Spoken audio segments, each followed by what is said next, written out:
Good afternoon. I want to welcome you to another segment of the Jermaine Brown Sports Talk Show. Today is Tuesday, January the 12th, 2016. I want to first start off by wishing everybody a happy New Year's. That being said, let me get into today's topic. Today's topic is about the perils of being an NFL coach in today's day and age. You know, there was a time about 10, 15, 20 years ago where when a team hired a coach, that coach pretty much had about 5 years to put together a program or build a team, a winning team, before he got fired. Then slowly it started to to decrease down. Instead of now 5, now they was getting 3 years. Now you're getting coaches fired in 1 to 2 seasons. Perfect example. We had 2 coaches fired recently. You had Chip Kelly that was fired from the Eagles. And you could debate the merits or non-merits of the firing. Okay, I already went over that in my last segment, so I'm not going to rehash that. But you had Mike Pettin getting fired in Cleveland after only 2 seasons. And you just had now the firing of Tony Dungy. Now, the firing of Tony Dungy came out of left field, and not Tony Dungy, I'm sorry, the firing of Lovie Smith. My apologies. Okay? The firing of Lovie Smith came out of left field. Now, for those who are not aware, Lovie Smith was the coach and de facto GM. You know, he had personnel say, even though Light was the GM there, but he really was the GM in name only. Okay? Lovey had final say over personnel. So he was basically the de facto coach and GM there in Tampa Bay.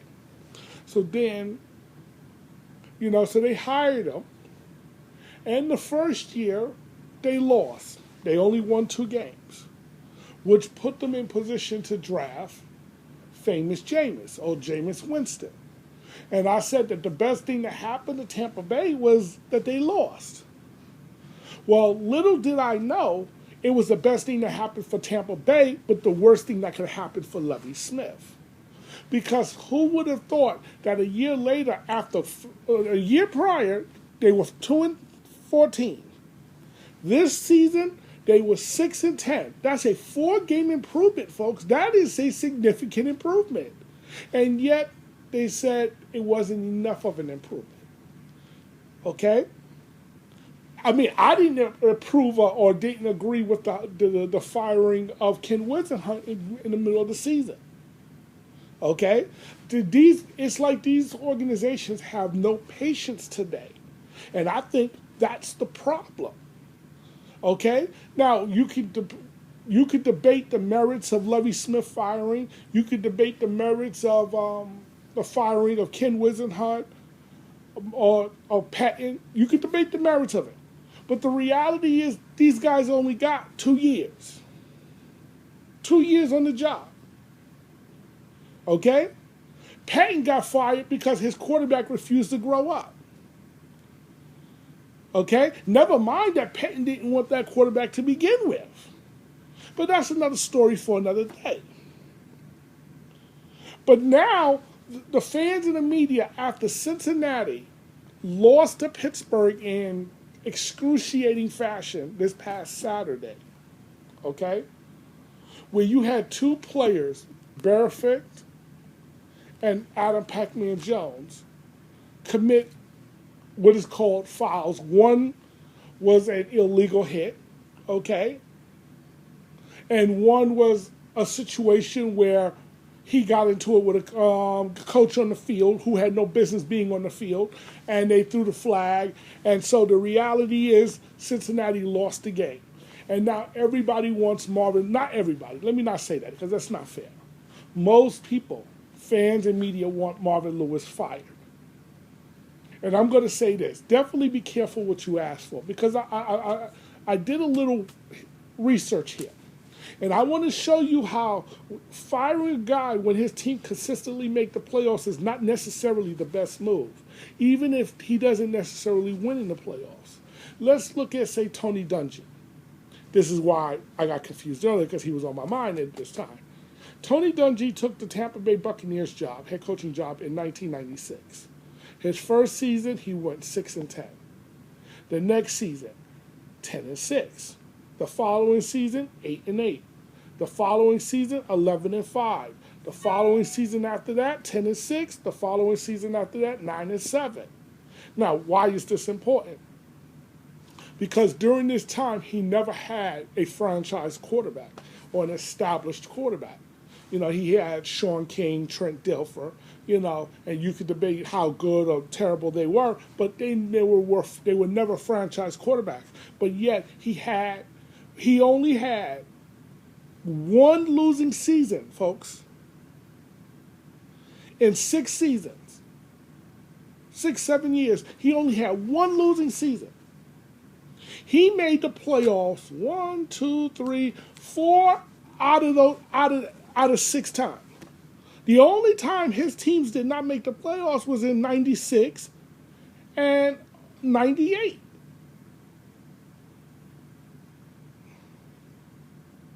I'm sorry, he only had one losing season, because he had a 500 record in 1998. But that was the only 2 times his team did not make the playoffs. Yet in 2001, after he lost in the wild card, they felt the need to go ahead and fire him. Now, I'm not going to be like these media people who's going to gloss over an important fact, okay? I'm going to give it to you straight and let you judge for yourself. After they fired him, they brought in John Gruden, okay? John Gruden, to his credit, took them to the Super Bowl that following season, which was 2002, and then they won. Okay? But look what happened to the franchise since. After that Super Bowl appearance, they've only had 2 other times, okay? Since 2002, they've only made the playoffs twice. Twice. They've already been through now, what would this be? 4 coaches: Gruden, Raheem Morris, Schiano, and now Lovie Smith. This is becoming a disturbing trend, if you get my drift. Okay? Now, let's take a look at Marvin Lewis. Marvin Lewis been in Cincinnati for 13 seasons, 13 years. He's had 3 8-8 seasons, 3 losing seasons, and 5 straight playoff appearances. Do the math here, folks. How many teams can claim to have 5 straight playoff appearances? And I'm including this season. How many teams? Green Bay, okay, and New England. Those are the only 2 teams that can claim 5 straight, including this season, playoff appearances. So that tells you just how difficult that is to do, is to consistently make the playoffs. And yet, most of the people in the media want the man out. Are they on crack? You got to be crazy. Why would you get rid of a coach who consistently get his team to the playoffs? Let me give you a quote by John Mara. John Mara said, if my team finishes 10-6, I consider that a good season. If we make the playoffs, win the division and make the playoffs, that's a good season. That's how he judged the job that the head coach did. That's how he judged the job. And this is one of the most successful franchises in the NFL.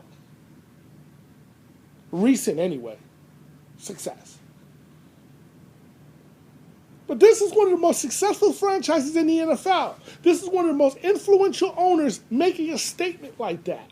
So why would you fire a coach who consistently get his team to the playoffs? That makes no sense. Okay?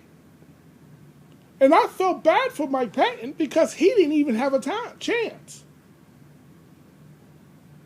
Which brings me now to my point. Well, because of Johnny Manziel. Manziel decided he'd rather party than play.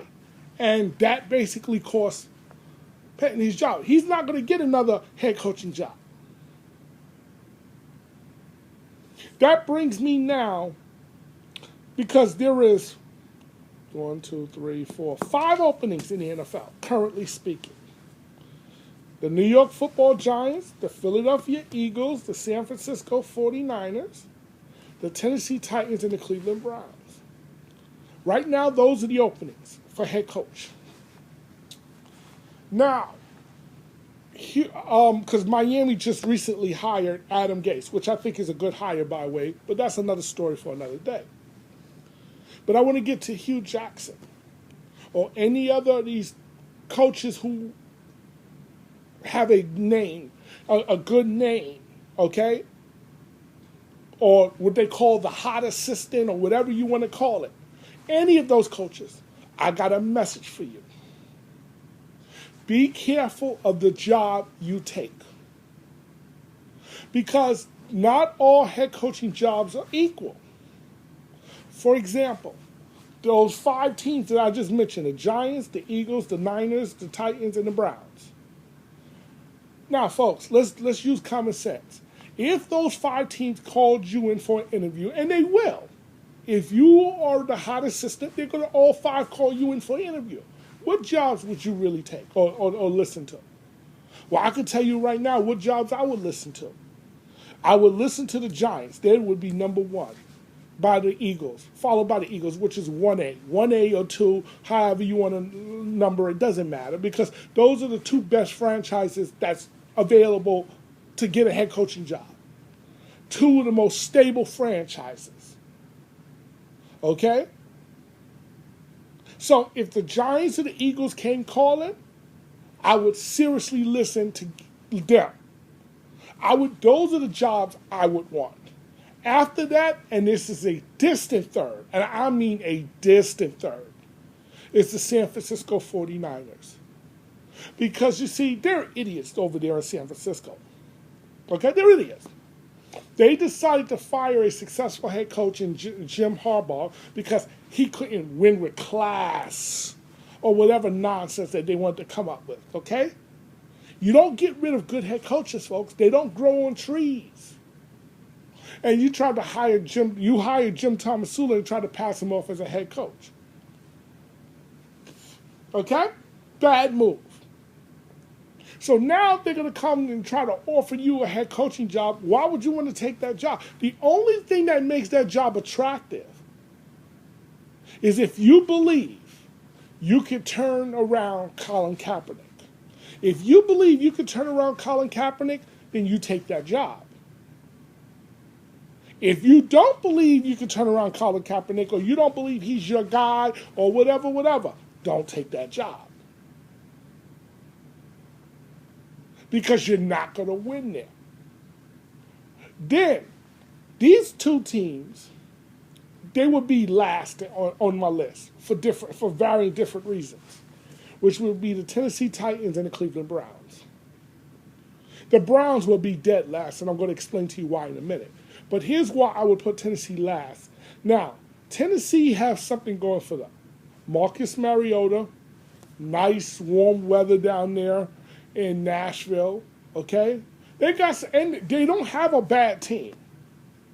They really don't have a bad team. They just need to be coached up well. Here's the problem with Tennessee, and why, if I am an aspiring head coach, I would stay away from that job. The ownership situation is in flux. The ownership situation is unsettled. And until we know that there's a clear owner and that they're truly and fully committed to this team, I'd stay away. Because what you don't want is to take this job for them to turn around and sell the team, and then now you answer to a new guy who you're not his guy. you don't have no relationship with. It's not going to work.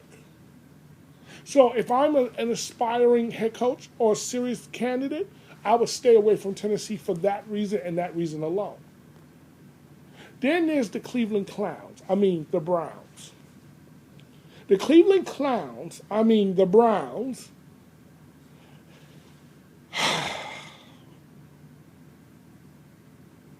they fired Ray Farmer, the GM, and Mike Patton, the coach. They replaced Ray Farmer, with the general advisor. In other words, the lawyer, the in-house lawyer. And he has final say over personnel or football matters. He has final say. Folks, when you're giving a lawyer who knows nothing about football final say, he's business side. When you're giving that guy a final say, you don't want that job. Not only that, they just hired a baseball man, John DePodesta. Okay? He was recently with the Mets. Why would you go to a team that just hired a baseball guy as its GM? Please explain that to me. So if I'm Hugh Jackson or any one of these top flight assistants, I'm not even interviewing with Cleveland. I'm not even giving them the time of day. Personally speaking, I wouldn't even bother. For that reason, that place is a dumpster fire. And here's something else I just learned. You got to be careful. Here's another reason you got to be careful of the jobs you take. You don't want to take a job where there is no quarterback, where they don't have the franchise quarterback already in place. You don't want to take those jobs because here's why. Now you got to spend a season or two trying to acquire the franchise quarterback, and then let's just say you luck up and acquire it. Like let's say Lovey. Lovey lucked up last year because he went 2-14, and then he was able to acquire Jameis Winston, only to be able to work with him for one season before they fired him.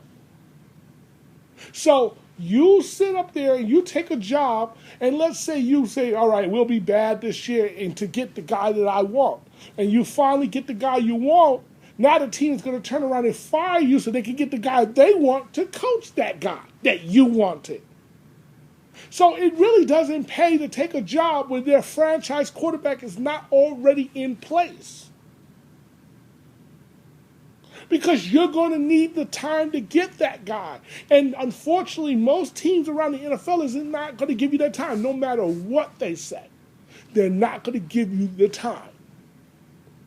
So this was really a nice cautionary tale for future coaches that don't take a job where the franchise quarterback is not already in place. Don't take the job because you're almost setting yourself up for failure. I want to thank you for watching another segment of Jermaine Brown Sports Talk Show. Have a good night.